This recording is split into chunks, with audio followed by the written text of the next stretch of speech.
Mesdames, Messieurs, bonsoir. Très heureux de vous retrouver ici en direct de la Porte de Versailles à Paris dans le cadre du Salon de l'Agriculture. Alors, quelles ambitions pour la PAC 2020?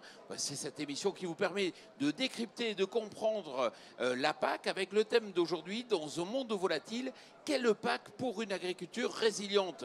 Pour en parler, François Schmitt, bonjour. Bonjour. Alors, vous êtes président délégué de Groupama. À vos côtés, Paola Grossi, bonjour. Bonjour. Vous êtes directrice générale d'Ascodi. Il faut que vous nous expliquiez. C'est une association italienne au niveau national qui regroupe des organisations au niveau local qui assurent les agriculteurs. Très bien, merci beaucoup. Juste à mes côtés, Michel Dantin, bonjour. Bonjour. Très heureux de vous accueillir. Vous êtes député européen. Et oui, je suis censé faire la loi, ou les règlements et les directives européennes.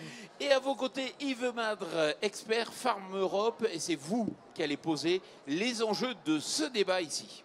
Bonjour. Effectivement, le débat n'est pas vain. Depuis ces dernières années, on voit une multiplication réelle, importante des risques qui pèsent sur les exploitations agricoles. Alors, le changement climatique, bien sûr, et des aléas qui vont croissant, mais aussi le fait qu'on est sur des marchés de plus en plus ouverts, c'est bien. Ça donne des éléments concrets, des possibilités d'exportation, par exemple, mais ça amène aussi des risques de marché et de volatilité, de fluctuation des marchés extrêmement importants qu'on vit depuis 2007. En face de cela, qu'est-ce qu'on constate? C'est normal sur des marchés de plus en plus ouverts, des capacités d'intervention des pouvoirs publics qui se réduisent de plus en plus, et une volatilité qui finalement est devenue la nouvelle norme depuis les années 2007-2008. Et une question, est-ce que les politiques agricoles, est-ce que la politique agricole commune, la grande politique commune en matière d'agriculture, c'est elle calée face à cette nouvelle donne? Avec, par exemple, si on prend le secteur des céréales, ce sont des variations de 90% d'une année à l'autre qui peuvent exister. Le secteur animal n'est pas en reste, avec des variations de 50 à 60%. Et ayons en mémoire, il me semble, qu'en moyenne, plus de 20% des exploitations agricoles dans l'Union européenne subissent chaque année des baisses de revenus de plus de 30%. Est-ce qu'on peut imaginer que les cadres, les ouvriers, les personnes qui travaillent dans des entreprises accepteraient de voir leurs revenus de baisser subitement, sans crier égard, de 30% subitement? Alors, de fait, effectivement, la PAC, elle doit repenser ses outils de gestion des risques. Le Parlement européen a obtenu des éléments majeurs l'année dernière dans la négociation omnibus financier, c'est le terme technique, je suis désolé, mais c'était quoi? C'était rendre opérants des outils d'assurance, assurance climatique, rendre opérants des outils de fonds mutuels où tout le monde se met ensemble pour mieux résister face à des crises sanitaires ou à des crises de marché. Maintenant, la réglementation est là, aux États membres de s'en saisir, aux filières de s'en saisir. Je dirais, aujourd'hui, ce qui est mentionné, c'est chiche, allez-y. Est-ce que vous voulez y aller? Est-ce que vous avez la capacité à y aller? Et comment? Puisque la sécurisation des revenus, si on ne l'apporte pas, si elle n'est pas réelle, on ne peut pas penser ni relancer l'investissement, ni aller vers une vraie transition de l'agriculture, vers une durabilité économique et environnementale. Alors, très bien, vous allez me dire, assurance, fonds mutuels, gérés à l'initiative des acteurs économiques, avec l'aide, certes, des pouvoirs publics, de l'argent public de la PAC, mais est-ce que ça doit pour autant faire en sorte que les pouvoirs publics se sentent dégagés de tout en la matière? Qu'est-ce qui se passe si une crise majeure arrive demain, comme on a eu il y a quelques années avec la vache folle? Alors, pas la même chose, mais quelque chose de même ampleur. Comment ces outils peuvent résister? Comment les exploitations agricoles, les secteurs agroalimentaires pourraient résister, alors qu'aujourd'hui on a une réserve de crise qui est inopérante dans l'Union européenne. On l'a créée en 2013, elle ne fonctionne pas. Alors qu'aujourd'hui, on sait très bien que pour obtenir des marges budgétaires supplémentaires au niveau européen, c'est la croix et la bannière des discussions sans fin, c'est pas réaliste. Donc comment répondre à ce besoin réel d'avoir une capacité de réaction européenne rapide, dotée financièrement dès le début, qui permettent de réagir en cas de crise majeure, en plus des outils qui existent? Merci beaucoup. Michel Dantin, vous avez été un des artisans d'une mini-réforme de la PAC, on va dire, on peut appeler le règlement Omnibus. Qu'est-ce qui reste aujourd'hui à attendre de ce règlement dans sa phase de mise en œuvre? Tout. Tout.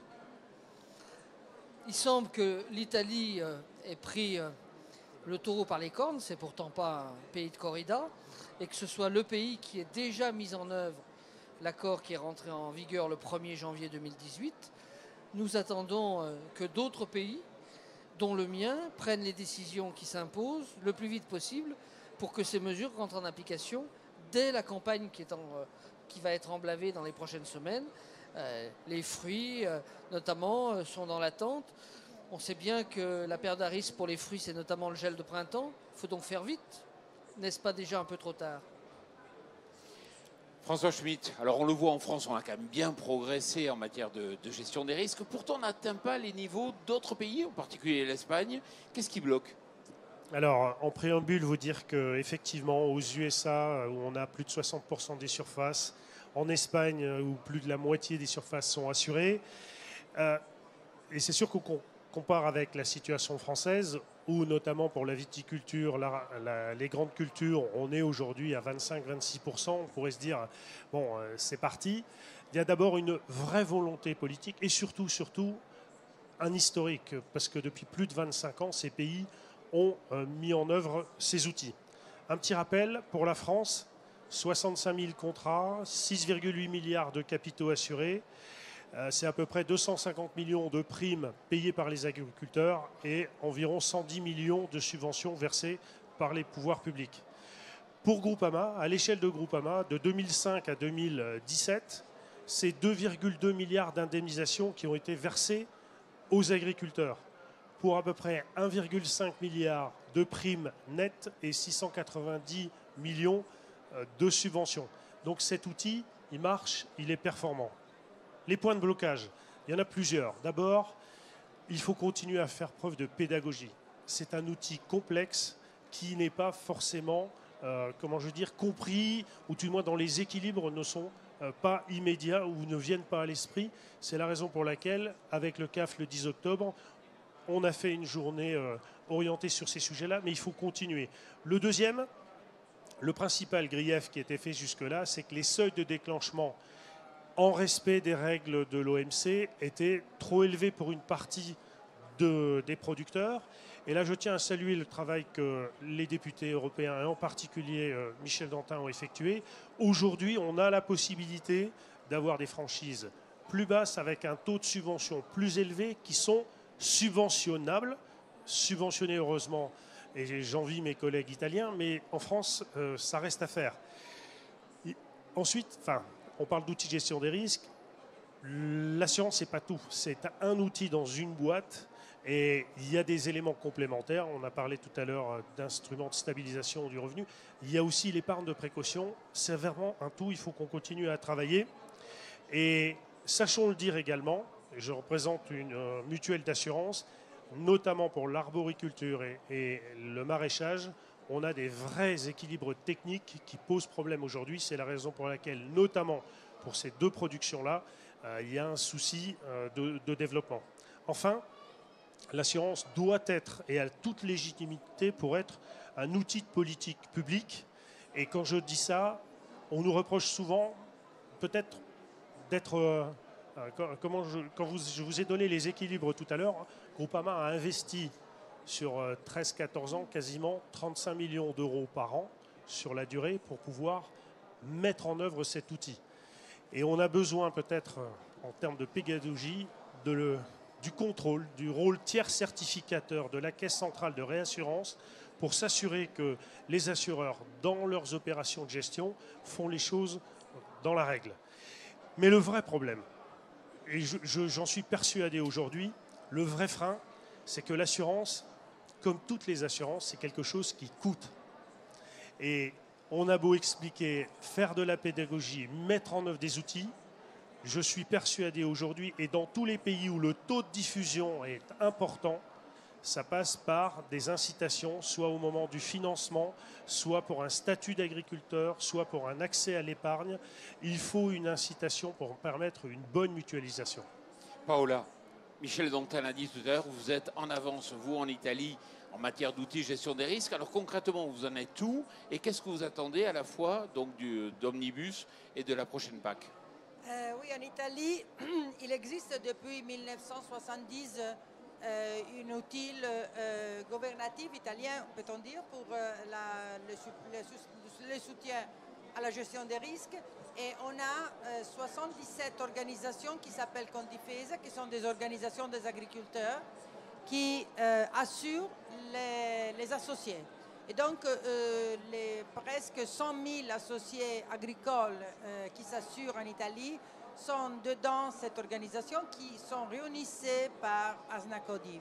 Et donc, cette organisation stipule des contrats collectifs au nom de leurs associés et pour compte de leurs associés.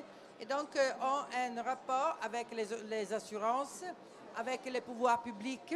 Et donc, il y a ce système public-privé qu'on pense à donner des réponses positives aux agriculteurs.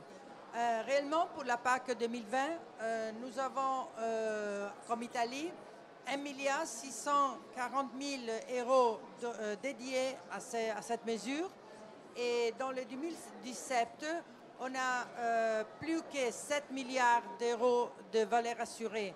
Et donc, on doit surtout remercier le Parlement européen et donc aussi M. Dantin pour ce qu'on a fait pour le règlement Omnibus et pour modifier la proposition initiale de la Commission.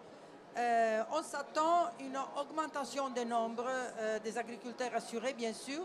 Et donc, comme disait M. Schmitt, il est important la pédagogie, l'information des agriculteurs, parce que peut-être que la perception du risque des agriculteurs est souvent pas correcte face au changement climatique que tous les instituts de recherche et les scientifiques ont dit qu'il va augmenter les dégâts. Et puis, on a aussi le problème de la variabilité des prix. Et donc, il faut sûrement que la PAC augmente les outils et surtout simplifie un peu l'application de ces outils. Parce que comme M. Schmitt a dit, il s'agit des outils un peu compliqués et donc il faut les simplifier encore un peu. Michel Dantin, tout le monde vous remercie, c'est très bien, mais qu'est-ce qui reste encore à faire en matière d'outils gestion de risque pour cette PAC post-2020 ? Il faut d'abord être un peu plus réaliste, ce n'est pas grâce à un homme, c'est grâce à une action collective, c'est parce que entre députés du Sud, italiens, espagnols et français, nous avons la conviction qu'il faut travailler sur ces sujets-là. Et je dois le dire, nous avons eu une oreille très attentive de la présidence estonienne qui nous a beaucoup aidés pour faire avancer ce sujet-là. Donc maintenant, je redis, il faut que ce soit mis en œuvre, car cette question de la gestion du risque, cette question de l'assurance, elle est combattue, contestée par un certain nombre de collègues dans d'autres pays européens. Si nous ne mettons pas en œuvre la mesure, sous quelque forme que ce soit, fonds assurantiels, fonds mutuels, peu importe, d'ici, dans les 3 ans qui viennent, je redoute un coup de rabot montrant que la mesure ne sert à rien. Donc j'invite tous ceux qui sont en capacité de responsabilité sur ces dossiers-là à prendre très vite des initiatives et des décisions. Sur la PAC, pour l'avenir, oui, il reste des choses à faire. Il faut sécuriser les choses à l'échelon supérieur, peut-être simplifier à cet échelon-là. Moi, je reste convaincu que des mesures nationales doivent être prises au niveau fiscal, au niveau de l'individu, comme d'autres pays l'ont fait. Je pense en particulier à ce qu'on appelle en France la DPA, dont je dis qu'elle doit être un pourcentage du chiffre d'affaires et non pas un montant forfaitaire, le même pour toutes les exploitations. DPA, dotation pour aléa. Pour aléa. Ensuite, vous avez l'échelon collectif, c'est le fonds mutuel, c'est l'assurance. Et puis ensuite, il nous reste à rebâtir les outils de gestion de crise, quelle que soit l'ampleur de la crise, au niveau européen. C'est vrai que nous sortons d'une période où beaucoup ont pensé qu'on pouvait s'affranchir de tout. La crise récente du lait en particulier a montré que nous avions besoin de nouveaux outils. Je pense à l'aide à la non-production, qui a été beaucoup plus efficace que ces vieux outils qu'on a expérimentés dans le passé, mais qui ne correspondent plus au temps moderne. Et puis je me battrai pour arriver à avoir une réserve de crise qui soit une réserve de crise suffisante. C'est-à-dire, je pense, une réserve de crise sur 3 ans, qui permet aux États de récupérer, comme ils le font aujourd'hui, l'argent non utilisé, mais qui permettrait d'avoir un pactole qui permet de prendre des décisions sans revenir devant les arbitres financiers en permanence. Dans les périodes de crise que nous venons de connaître, je le dis haut et fort, ce sont souvent les financiers des différents pays qui ont bloqué les initiatives de la Commission pour mettre en place des outils qui auraient permis aux agriculteurs de sortir la tête de l'eau. Peut-on se satisfaire des chiffres qui sont donnés en France sur le revenu 2016 et peut-être encore sur le revenu 2017? Sincèrement, je le dis avec conviction, pour moi, non. Paola, on a l'impression que la Commission souhaite surtout, comment dire, sensibiliser les agriculteurs aux outils de gestion de risque. Vous dites qu'il faut aller plus loin, il faut être plus incitatif. Oui, les agriculteurs peuvent bénéficier d'un soutien important à la gestion des risques, mais n'est pas encore accompli une aide efficace pour la volatilité des prix, nous pensons. Nous savons que les agriculteurs sont confrontés toujours aux demandes des consommateurs sur la qualité et on a en Europe une qualité bien plus élevée que dans les pays tiers. Mais on a aussi des biens publics qui donnent à la société qui ne sont pas rémunérés par les marchés, comme l'aménagement du territoire, l'utilisation soutenable des ressources naturelles. Et donc tout ça n'est pas rémunéré par les marchés. Du fait de l'orientation accrue vers les besoins du marché, nous avons reçu une grande variabilité des prix agricoles. Et nous avons eu aussi des crises qui ne sont pas maîtrisables par les agriculteurs, comme ceux par exemple, la conséquence de l'embargo russe ou la crue des maladies animaux et des plantes. Et donc, je suis d'accord et nous sommes d'accord qu'il faut avoir une réserve financière pour les crises plus élevée que ce que nous avons en ce moment et donc qui sort son financement du bilan de l'AU et non par les agriculteurs parce que les agriculteurs ne sont pas coupables par ces crises, on peut dire. Bien entendu. François Schmitt, on est quelque part à une étape charnière là aujourd'hui. Qu'est-ce que vous demandez? Comment vous voyez se dessiner donc les outils de gestion de crise dans le profil de la prochaine PAC? Mais déjà, sachons nous appuyer sur ce qui a marché, notamment sur au niveau sanitaire, sur le fonds mutualisation sanitaire environnementale. Ça, c'est en place depuis 2014, ou ça a été possible depuis 2014, et je pense qu'il y a de la place pour un outil comme celui-là dans la nouvelle PAC. La multirisque climatique, c'est un outil qui a l'effet de levier le plus important. Aujourd'hui, pour une centaine de millions de subventions, on couvre presque 7 milliards de capitaux, 4,5 millions d'hectares en France. Donc ça, c'est un élément extrêmement important. Ce n'est pas le seul. Il y a une ouverture qu'il nous faut impérativement, et je rebondis sur ce qu'a dit tout à l'heure Michel Dantin, ça serait vraiment irrationnel de ne pas mettre en œuvre la directive Omnibus, là, tout de suite maintenant, pour qu'on puisse la remobiliser dans la nouvelle politique agricole commune. L'épargne de précaution, c'est important. Et puis, des fonds mutuels sectoriels pour la gestion des variabilités des cours des matières premières, c'est important. Il nous faut impérativement, dans cette nouvelle PAC, couvrir ces trois risques, sanitaire, climatique et économique. Il y a vraiment besoin d'une volonté politique. Elle est réelle, marquée au niveau parlementaire européen par une écriture de texte. Maintenant, il faut que l'État français débloque des budgets avec la profession pour pouvoir mobiliser ces outils. Il y a vraiment urgence, et je partage complètement le point de vue de Michel Dantin, urgence à mettre en œuvre Omnibus. Et puis, pour terminer, enfin pas pour terminer, sachons mettre en œuvre des outils de protection sur les risques climatiques avant que le climat ne devienne inassurable. Et quand on voit les projections que tous les climatologues font, il faut que ces outils-là soient en place parce qu'après, il sera trop tard, on n'aura plus d'opérateurs pour porter ce risque. Juste une toute dernière question. On est arrivé au terme de cette émission. On peut compter sur le Parlement européen pour être moteur donc, pour ces outils de gestion de risque? Le premier combat du Parlement européen va être d'obtenir un vrai budget pour la prochaine PAC. J'entends le commissaire au budget dire que les chefs d'État et de gouvernement des grands pays ont donné leur accord pour une baisse de 5 à 10% du budget. Ce serait dramatique.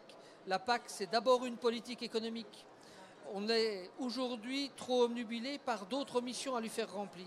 La PAC, c'est d'abord une politique économique Elle doit répondre en même temps à d'autres attentes de la société, mais l'aide à l'hectare, c'est le premier échelon de base, ce qu'on a appelé le filet de sécurité.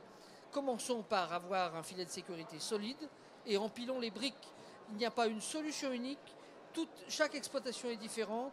Il faut que chaque exploitation puisse empiler les briques qui lui conviennent pour se sécuriser face aux différents risques qui existent aujourd'hui et peut-être demain. Madame, merci beaucoup. Messieurs, merci. Et puis surtout, merci à vous de nous avoir suivis.